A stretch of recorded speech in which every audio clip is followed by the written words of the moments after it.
Bonjour, honorable assistance, je vous remercie d'être là. Donc aujourd'hui, je vais vous parler du contrôle antidopage au milieu sportif. En introduction, le dopage existe quel que soit le niveau de pratique sportive.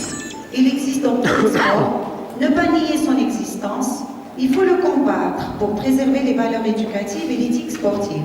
Le dopage prend de plus en plus de l'ampleur en partant du développement du sport, du nombre de pratiquants et la multiplication des lieux de pratique sportive.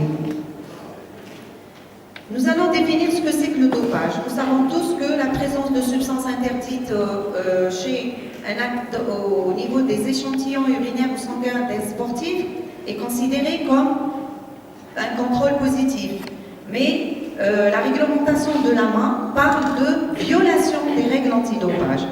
Donc, le dopage se définit comme une ou plusieurs violations des règles antidopage. Il en existe 10 par 8, donc il faut que je rajoute les deux qui restent. La première, c'est la présence d'une substance interdite dans l'échantillon prélevé sur un sportif, l'usage ou même la tentative d'usage d'une substance ou d'une méthode interdite, le refus de se soumettre à un prélèvement sanguin si on notifie un athlète pour un contrôle antidopage et il refuse de venir pour faire le contrôle, on considère ça comme une violation des règles antidopage. Donc, violation des exigences applicables en matière de localisation des sportifs. Vous savez tous que les athlètes de haut niveau donnent sur le système ADAM, sur le système Internet, un lieu de localisation où ils doivent s'entraîner, à quel endroit ils doivent se trouver. Ils nous donnent 1 heure par jour où on doit aller les contrôler. Donc, si on va aller les contrôler et on a un manquement à son lieu de localisation, au bout du 3e rendez-vous, si on ne le trouve pas, on déclare ça comme une violation des règles antidopage. La falsification de tout élément du contrôle antidopage, la possession d'une substance interdite au niveau, si on trouve une substance interdite dans le cabas d'un athlète, on peut considérer ça comme une violation des règles antidopage. Le trafic d'une substance, l'administration ou tentative d'administration.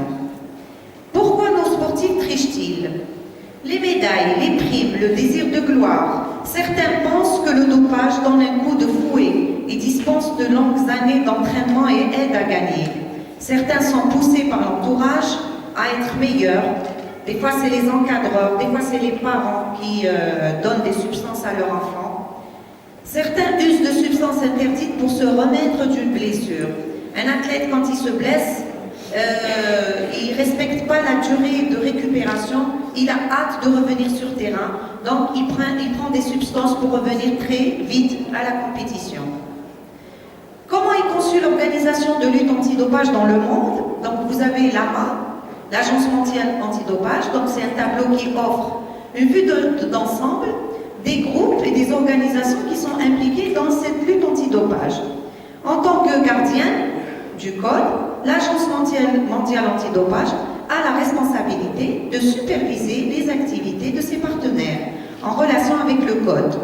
Donc l'objectif est que tous les sportifs bénéficient des mêmes procédures antidopage, quel que soit leur sport, leur nationalité et le pays où ils sont contrôlés. Vous avez en tête l'Agence mondiale antidopage qui supervise les contrôles dans le monde. Vous avez à gauche, oui, les comités olympiques internationaux, paralympiques et les fédérations internationales. Vous avez à droite les gouvernements. Et vous avez en bas le comité national olympique, le paralympique, les fédérations nationaux. Vous avez l'ONAD, l'ORAD, les sportifs. Donc antidopage se fait en rigueur du Code mondial antidopage et l'Agence mondiale antidopage, la Commission nationale antidopage a son propre code national. Vous avez le Code mondial antidopage et les standards internationaux de contrôle. Vous avez le standard international de contrôle et enquête, dont je suis présidente. Vous avez les AUT, dont Dr Merlaoui est présidente, elle va présenter la communication tout à l'heure. Les laboratoires, la liste des interdictions, la protection des renseignements et l'éducation, la gestion des résultats, autres standards. Donc le Code mondial antidopage est le document de base qui harmonise les politiques, règles et règlements antidopage des organisations sportives et des autorités publiques du monde entier. Et le Code national, les règles nationales antidopage sont adoptées et mises en application conformément aux responsabilités qui incombent à la CNAD en vertu du Code mondial antidopage. Elle exprime l'action permanente de la CNAD en vue d'éliminer le dopage dans le sport en Algérie. Pour les laboratoires accrédités, vous savez qu'il y a des laboratoires accrédités par la main et il y a des laboratoires approuvés, c'est pas pareil. Donc les laboratoires accrédités, ce sont des laboratoires qui recherchent les substances interdites une fois que les échantillons sont reçus. En Afrique, vous avez il y a toujours celui de la Tunisie qui est maintenant non fonctionnel, il y a celui de l'Afrique du Sud et il y a celui de l'Égypte. L'organisation de la lutte antidopage en Algérie est conçue par des textes de loi, la législation, par des actions de prévention, comme celle d'aujourd'hui, et par des contrôles antidopage. Donc, en 2006, il y a eu la ratification de la Convention internationale de l'UNESCO contre le dopage dans le sport. En 2011, il y a eu création de la Commission nationale antidopage en Algérie. En 2013, il y a eu consécration législative de la lutte antidopage par la loi numéro 1305 du 23 juillet 2013 relative à l'organisation et au développement des activités physiques et sportives. Concernant les contrôles, pourquoi j'insiste sur les contrôles antidopage? Certains vont me dire ça ne nous intéresse pas, non c'est faux. Les contrôles, la procédure de contrôle antidopage intéresse l'athlète, le médecin, l'entraîneur, le soigneur, le kiné, toute personne qui peut accompagner un athlète une fois qu'il est notifié pour un contrôle antidopage doit connaître les procédures de contrôle. Parce qu'après, on va lui poser la question, est-ce que vous avez des remarques à faire? Et nous, souvent, ils ne savent pas de quelle remarque s'agit-il, pourquoi ils me posent cette question. Eh bien, c'est par rapport à la procédure. Est-ce que la procédure, elle a été établie suivant les normes de la main, suivant les textes de loi? Mais nous, nos médecins ne connaissent pas, ils vont dire oui, alhamdoulilah, ça s'est bien passé, et là, on signe le formulaire, et voilà. Donc, les contrôles du dopage se font en vertu du Code mondial antidopage et des standards internationaux de contrôle. Les organisations antidopage peuvent contrôler les sportifs de niveau national, international, en compétition, hors compétition, à tout moment et n'importe où. Donc, tout athlète qui évolue sur le territoire national est sujet à être contrôlé. Chez lui, à son travail, à son domicile, dans son terrain d'entraînement, en compétition. Le Code mondial antidopage constitue le document de base servant de cadre harmonisé aux lignes de conduite, règles et règlements antidopage des organisations sportives et des autorités publiques. Donc la mission principale de la CNAD, c'est planifier, coordonner, mettre en place, surveiller le contrôle antidopage applicable aux sportifs. Concernant les sportifs, concernant la procédure de contrôle antidopage, vous avez en premier lieu la sélection du sportif en fonction des médailles, en fonction de ses résultats, soit en compétition ou hors compétition.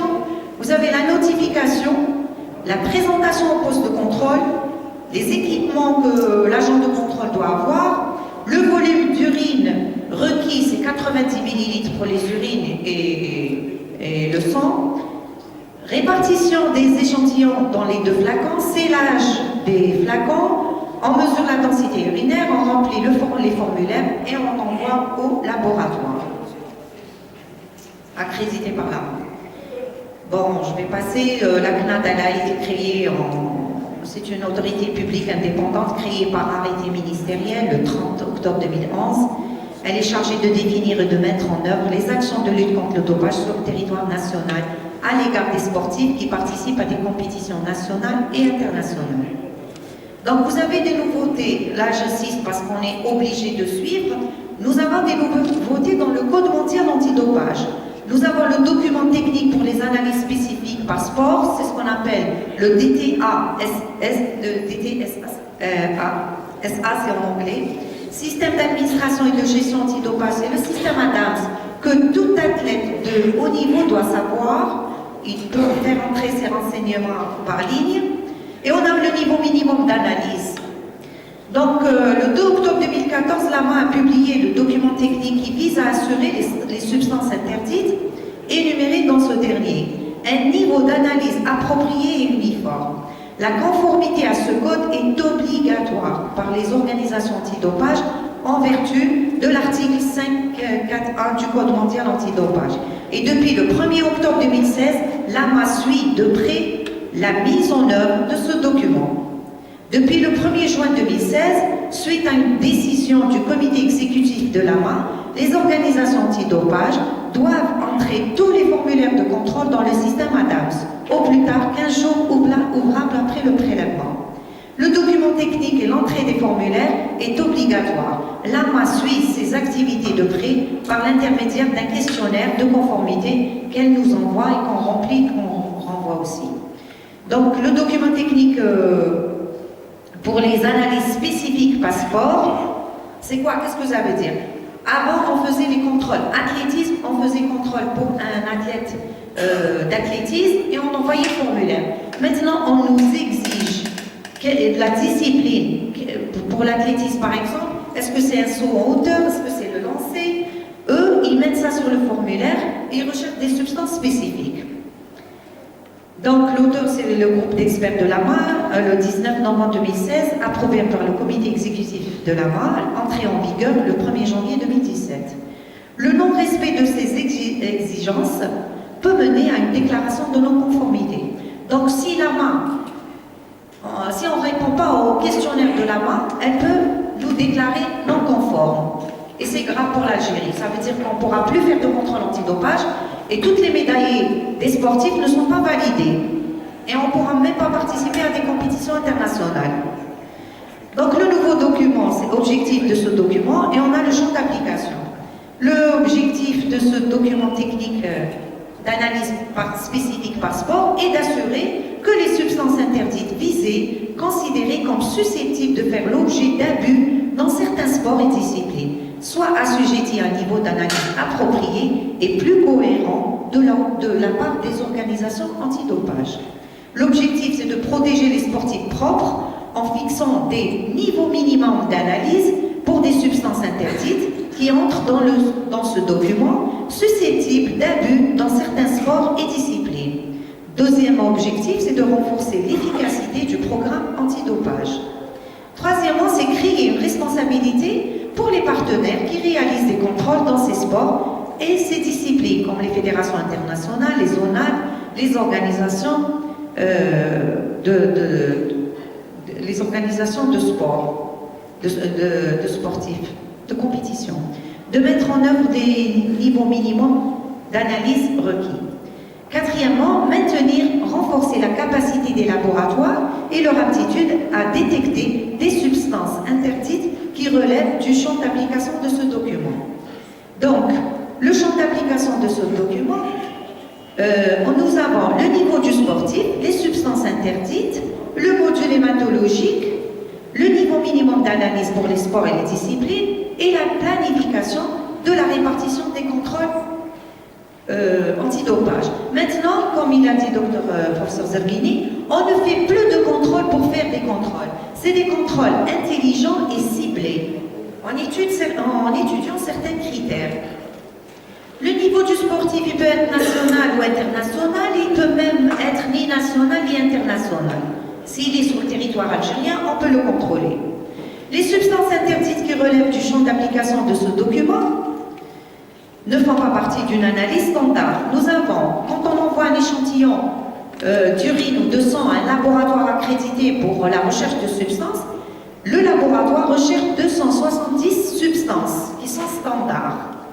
Il y a d'autres substances qui sont recherchées, comme les agents stimulants de l'érythropoïétine, ce qu'on appelle le PO, l'hormone de croissance, les facteurs de libération de l'hormone de croissance, les analogues comme GHS, les peptides, GHRP, qui doivent être mentionnés pour chaque échantillon sur le document de la chaîne de possession qu'on envoie au laboratoire. Pourquoi? Parce que quand le laboratoire recherche les 270 substances interdites standards, c'est un certain prix. Si on demande de rechercher de l'EPO ou de l'hormone de croissance, on doit payer encore plus cher. Ben oui. Le module hématologique joue un rôle dans le ciblage des sportifs à soumettre au contrôle, la protection des sportifs propres et rehausser l'efficacité des programmes de contrôle antidopage.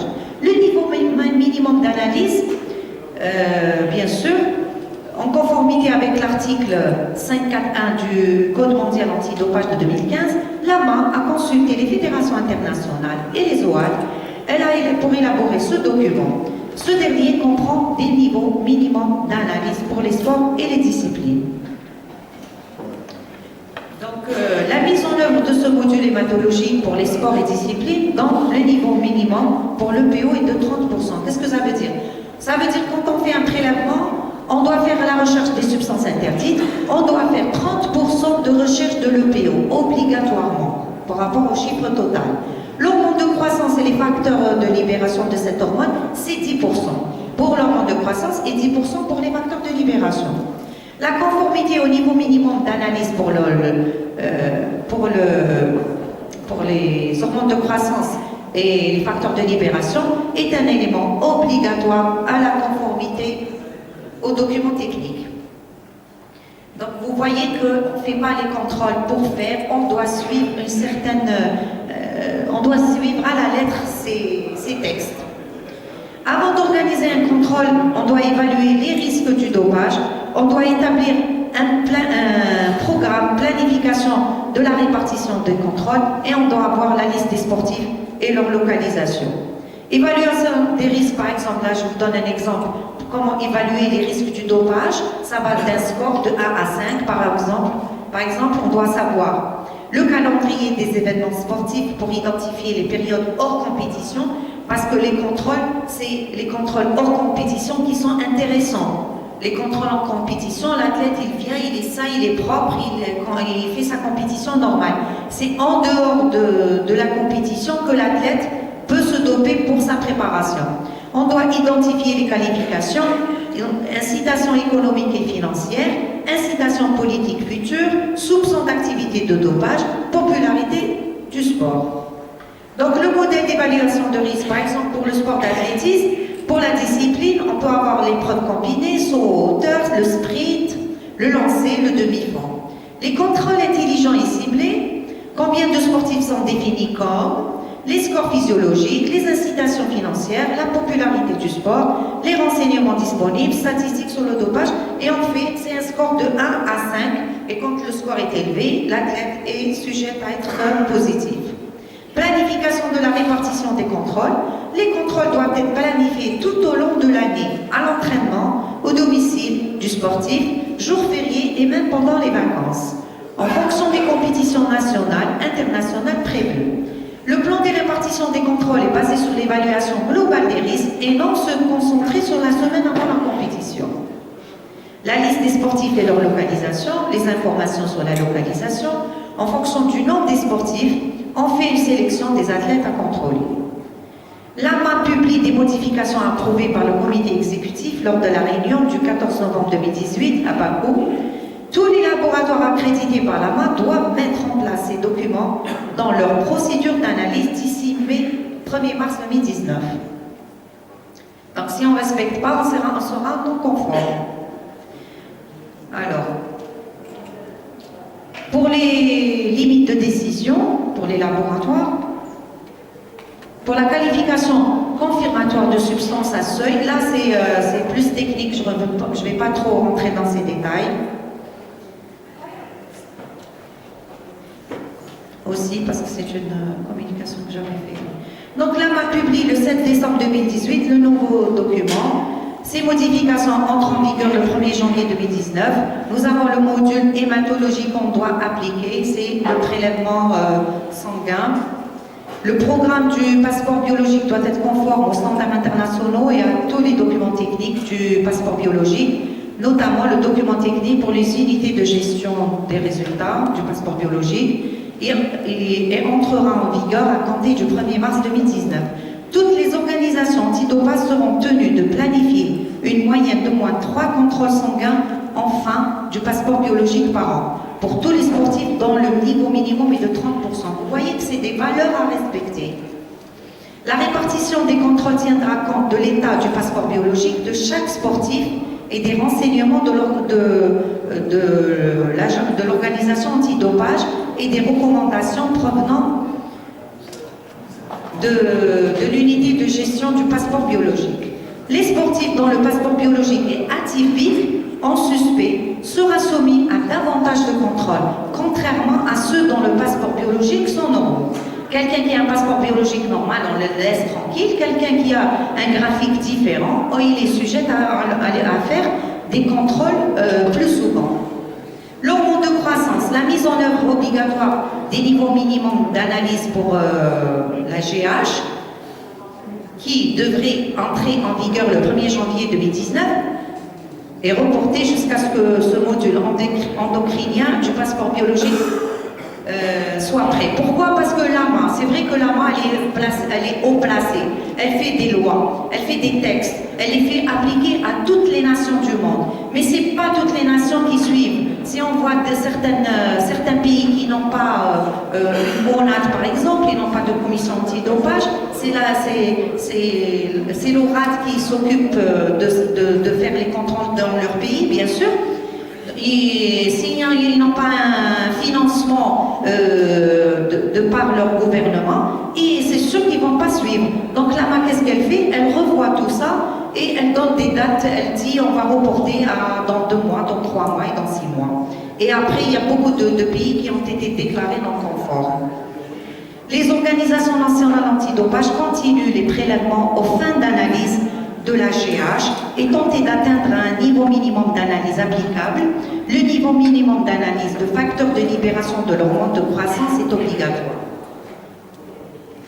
Là, vous avez une photo des séances de l'équipe de l'organisation régionale antidopage qui s'est tenue au Maroc. Vous avez les 5 pays, l'Algérie, le Maroc, la Tunisie, la Mauritanie, la Libye. L'Algérie en fait partie, c'est l'organisation régionale antidopage Afrique Zone 1. En conclusion, donc les standards internationaux de contrôle est obligatoire et élaboré dans le cadre du programme mondial antidopage.